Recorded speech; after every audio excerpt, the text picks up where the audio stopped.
So, the shipment boarded the ship, and they went searching for that magical fountain. Well, folks, they never discovered it. They were blown into a storm somewhere south of St. Augustine, and they didn't even discover this territory, as there were already about 100,000 natives already living here. What they did discover, however, was the Gulf Stream, known as that warm current of water, located about 100 miles off the coast of Florida, and it allowed those Spanish treasure ships filled with their silver, gold, exotic goods and spices to travel back to Spain about 2 to 3 weeks sooner, thus avoiding many Atlantic storms Our Lady of attacked by pirates.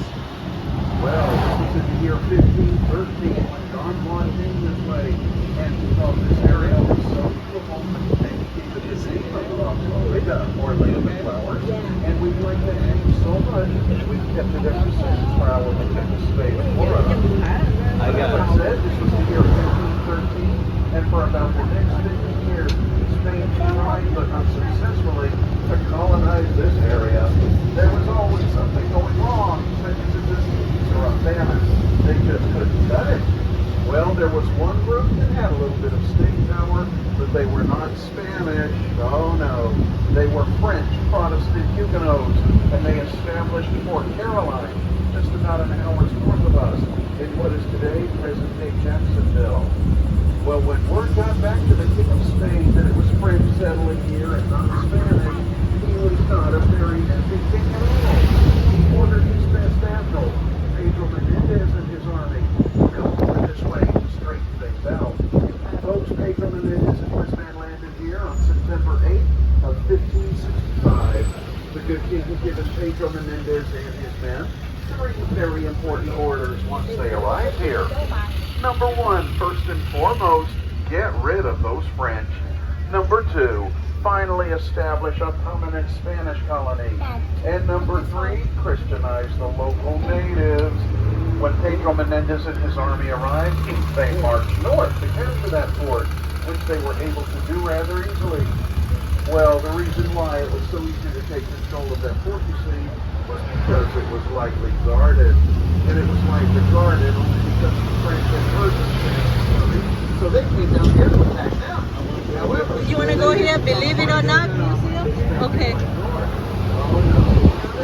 Cái viện bảo tàng đó mà. Well, folks, there's a segment to be a hurricane in September. It shipwrecked about 2,000 whereas only about 350 survived. Oh, we need to go here. We should go there, Bobby. One very important question. He said, "Are you Catholic?" They said, "No, we're French Protestant Huguenots and quite proud of it." Well, gang, that was the wrong answer. They were marched behind the dunes. Their throats were put to that Spanish sword and slit from neck to navel. Their bodies were thrown in that Matanzas Bay, which we're going to come up to at stop number 6. And it is said that bay bled red with their blood for 3 days. And that's how that bay got its nickname, from the Bay of Dancing Dolphins to the Matanzas Bay. You see, Matanzas was slaughtered and everybody. Potter Wax Museum.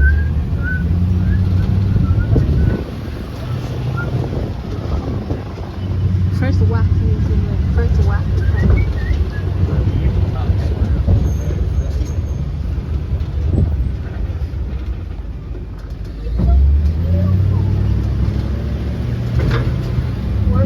So I wanted to see the Ripley's, believe it or not. They have that in Orlando. I saw that.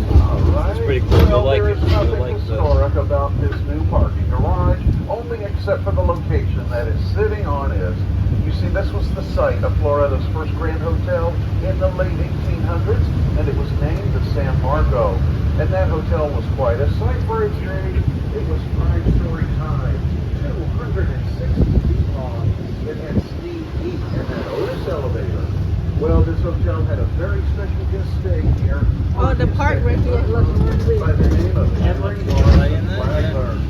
Well, Henry Flagler was business partner to John D. Rockefeller in the Standard Oil Company, which today we all know by the name of Exxon Yeah. Mobil. It just keeps flowing and flowing, you know?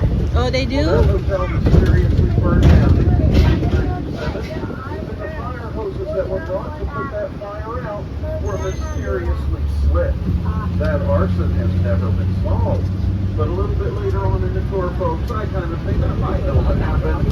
You see, Henry Flagler wanted to build his own fancy hotel. I'm just saying. But we'll get into that a little bit later on in the tour. For now, everybody, we're coming up to our stop number 2, the Visitor Information Center. And if you'd like to exit here, please do so only to the left-hand side, as the right side is active traffic. And always wait for that bell, please, at any of our stops, which indicates the trolley has come to a complete and safe stop, and it is then safe. Believe it or not. Museum. No, No, we're gonna do the whole thing first. We're gonna do the whole thing in.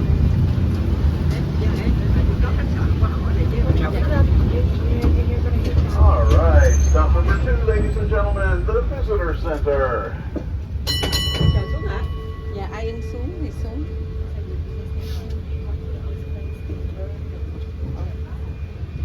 Barely anyone called.